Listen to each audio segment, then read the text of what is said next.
नमस्कार मंडळी, हे बघा आज मी मस्त असं आपणास कर्दी व फणसाच्या बिया वापरून मस्त अशी झणझणीत सुकी भाजी करून दाखवणार आहे।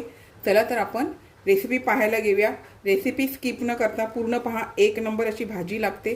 आता सध्या वटपौर्णिमा झालेली आहे, फणसाच्या बिया घरात सर्वांकडे असतील, कोकणात तर सर्वांच्या घरी असतातच। त्याच्यामुळे मी कर्दी टाकून ही रेसिपी केलेली आहे, जेणेकरून 2 घास तुम्हाला जास्त खाण्यासारखे वाटेल सुकी कर्दी टाकल्यामुळे। किंवा तुम्ही व्हेजमध्ये पण बिया टाकलात तरी चालेल, उसळी बिसळीमध्ये फणसाच्या बिया टाकल्यात तरी चालून जातात, भाजी छानच होते। तर आता आपण रेसिपी पाहायला घेऊया। नमस्कार मंडळी, आम्ही मालवणी या चॅनल आपले मनापासून स्वागत आहे। हे बघा आज मस्त असं फणसाच्या बिया आणि करंदी, ह्याला सुकटसुद्धा म्हणतात, ही करंदी चांगली साफ केलेली आहे। हे बघा, हे जे आपण जेव्हा भरतो त्यावेळेला पाठीमागचा जे भाग असतो तो काढून टाकून, पुढचा जो भाग असतो तो काढून टाकून, हे मधला थोडासा भाग काढून टाकून साफ करून ठेवून द्यायची, म्हणजे वेळी अवेळी आपल्याला पटकन करता येते। आणि पावसात कसं तुम्हाला मासे वगैरे इतके बरोबर मिळत नाही, त्यामुळे सुकी मच्छी ही भरली जाते। तर आता सुक्या मच्छीमध्ये कांदा वापरून पण करणार आहे आणि पण फणसाच्या बिया वापरून करणार आहे। तर फणसाच्या बिया तुम्ही उकडून जरी केल्यात ना तर तुमचं पटकन होऊन जातं, पण चव इतकी लागत नाही। त्यामुळे कच्चे बिया वापरून मग नंतर त्यामध्ये शिजवून चांगले केले ना तर ते छान होतात। तर आता आपण हे प्रथम आहे ना बिया फोडून घेऊया। हे बघा, मी कपडा घेतला आहे। तुम्ही लादीवर वगैरे नुसतं फोडायला गेलात ना तर त्या सटकतात, त्याच्यामुळे काय करायचं, कपडा घ्यायचा, कपड्यावरती असं हे बघा अशा प्रकारे कपड्यावरती तुम्ही, आता बघा वटपौर्णिमेमध्ये तुम्ही फणस घरी खाल्ले असणार, तुमच्याकडे बिया असतील, किंवा तुम्ही गावाला कोकणात गेला असाल तर गावावरनं आणला असणार, तर ते आता गावाला बघा माझे बाबा असताना माती लावून वगैरे सुकवायचे, त्यामुळे बिया आहे ना तुम्हाला पावसामध्ये भरपूर खायला मिळायचे। पण काय माहिती आता बाकीची मंडळी करतात काय आपल्याला आता माहिती नाही, आणि मी काय विचारलं नाही आहे। आणि मी जवळजवळ 1-2 वर्ष म्हणजे जास्त मे महिन्यात गेली नाही, ह्या वर्षी तर मेमध्ये गेलीच नाही गावी। गेल्या वर्षी 2 दिवसासाठी 4 दिवसासाठी होती, तेव्हा काय एवढं करायला मिळत नाही, फणस पिकलेले होते।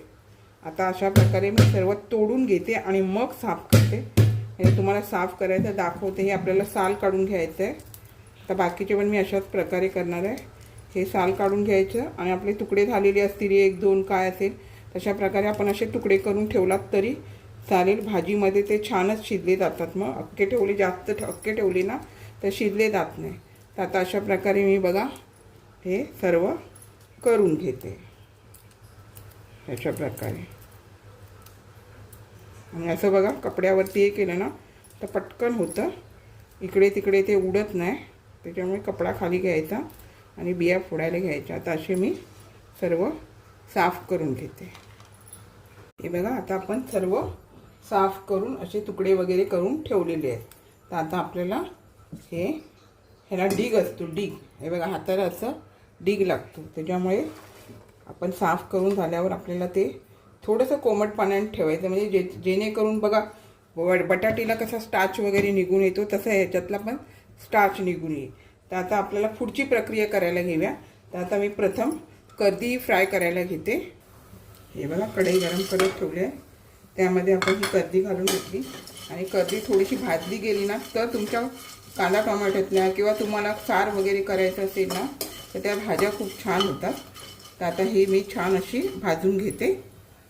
हे बघा कर्दी पण आपली छान भाजली गेली आहे।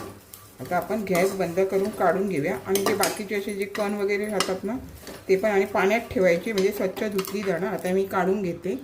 हे बघा कर्दी आपण पाण्यात घालून ठेवलेली आहे थोडा वेळ, बाकीच्या गोष्टी होईपर्यंत कर्दी छान ह्यामध्ये भिजून जाणार। आणि आता आपल्याला ह्यामध्ये हे मी मोठाले 3 कांदे घेतलेले आहेत, ते बारीक करून घेतले आहे हाताबरोबर कटरमध्ये। कढीपत्ता पण बारीक करून घेतले, जेणेकरून कढीपत्ता पण मुलांच्या पोटात जाते, टाकून देणार नाही बाजूला काढून, त्याच्यामुळे कढीपत्ता बारीक करून घेतले। आता कांदा आपल्याला छान असा नरम होऊ द्यायचा आहे। आता कांदा थोडा मी फास्ट गॅस केलेला आहे आणि नरम होऊ देते। हे बघा कांदा जसा नरम झाला तसं हे 2 बारीक टोमॅटो घेतलेले आहेत, ते बारीक करून घेतलेले आहे। आता यामध्ये मी मीठ घालून घेते। आधी बघा थोडंच मीठ घालते, जर आपल्याला कमी वाटलं तर नंतर आपण घालू शकतो। हे टोमॅटो लवकर नरम होण्यासाठी हे मीठ घालते, कधी कधी मी घालते, कधी कधी घालत नाही। कधी कधी आपल्याला भाज्यांचा अंदाज नसतो ना, तर ह्याचा अंदाज असला का आपल्याला घालता येतो। आता हा कांदा टोमॅटो चांगला छान असा नरम होऊ देऊया. आता ही बघा आपल्या यामध्ये थोडासा टोमॅटो असा गळला गेला. एकदम जास्त गळेपर्यंत थांबत बसायचं नाही, कारण नंतर भाजी शिजता शिजता तो जास्त गळून जातो. त्याच्यामुळे आता आपल्याला ह्यामध्ये हे बघा जवळजवळ आपण कांदेपोहे खातो तेवढा 2 चमचे आलं लसूण कोथिंबीर कढीपत्ता पेस्ट मी व्हिडिओ टाकलेला आहे, ती घेतलेली आहे. आणि आता आपल्याला ह्यामध्ये मसाले टाकायचे आणि आपल्याला बारीक गॅस करूनच परतून घ्यायचे जेणेकरून जळू नये म्हणून. 2 चमचे मालवणी मसाला आणि हळद, बाकीचे इतर कोणते मी मसाले घेतले नाही आहे. आणि आपल्याला आता परतून घेऊया. तर आता मसाले जळू नये म्हणून आपल्याला यामध्ये थोडंसं पाणी वापरायचं आहे. हे बघा मसाले जळू नये म्हणून थोडंसं मी गरम पाणी घेतलेलं आहे. बाजूला कसं आपण आता पावसामध्ये गरम पाणी प्यायला पाहिजे, रोजचं पिलेलं तरी पण चालतं, पण पावसात आवर्जून प्या. आता हे गरम पाणी घालून आपल्याला ह्यामध्ये हे शिजवून घेऊया. हे बघा अशा प्रकारे बियांचा असा बटाट्याला कसा स्टार्च येतो तसं येतं. आता आपण हे स्वच्छ धुवून घ्यायचं. हे बघा आता तेल सुटेपर्यंत आपलं हे कांदा टोमॅटो छान ह्यामध्ये शिजला गेला. मसाले पण छान असे थोडं पाणी घातलं ना छान शिजले जातात.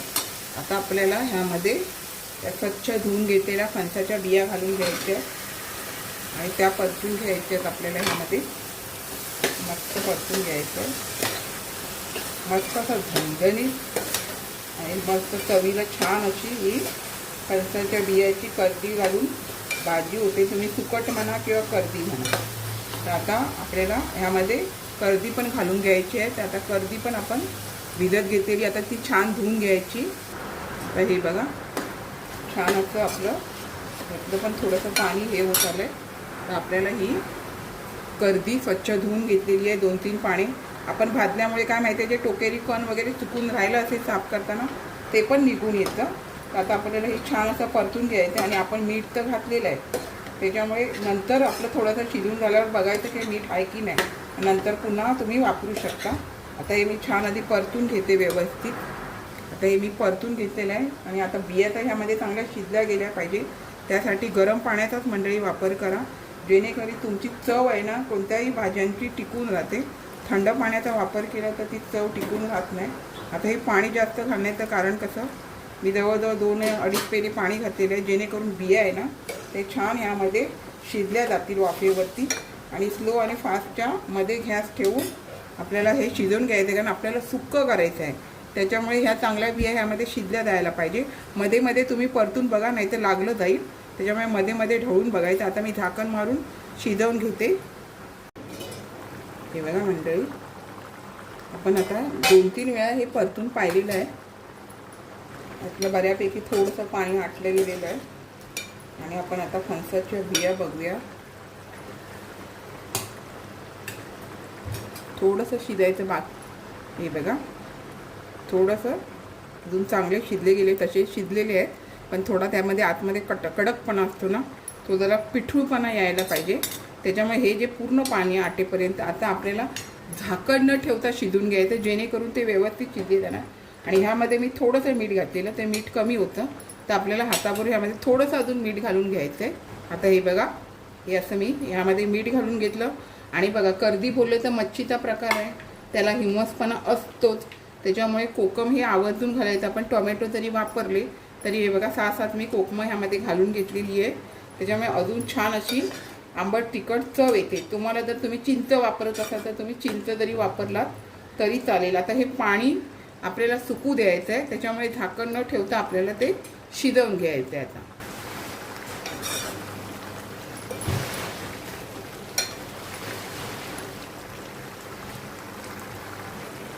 हे बघा आता मस्तपैकी थोडंसं पाणी आटत आलं. आणि तुम्हाला ह्या लेवलला जर ठेवायचं असेल भाताबरोबर खाण्यासाठी वगैरे तरी तुम्ही ठेवू शकता. आणि ह्यामधलं थोडं अजून पाणी सुकून जातं थंड झाल्यावर.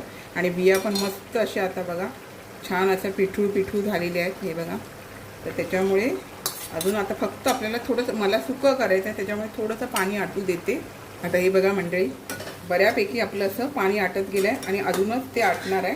पण आपल्याला तत्पूर्वी आपल्याला काय करायचं आहे, यामध्ये जर तुम्हाला घालायचं असेल तर तुम्ही घातलात तरी चालेल, नाही घातलात तरी चालेल.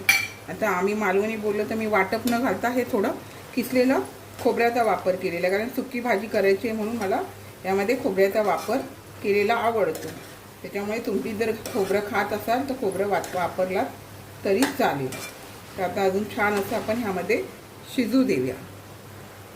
हे बघा, आता आपलं ह्यातलं, मला सुकी भाजी पाहिजे होती ना म्हणून किती पाणी घातलेलं बघा, सर्व आपलं ह्यातलं पाणी आटलं. थोडं तरी आता हे थपथपीतच आहे, पण ते थंड झाल्यावर नंतर मस्त छान अशी सुकून जाते. आता आपण गॅस बंद करून घेऊया आणि एक नंबर अशी सुकटाची भाजी होते.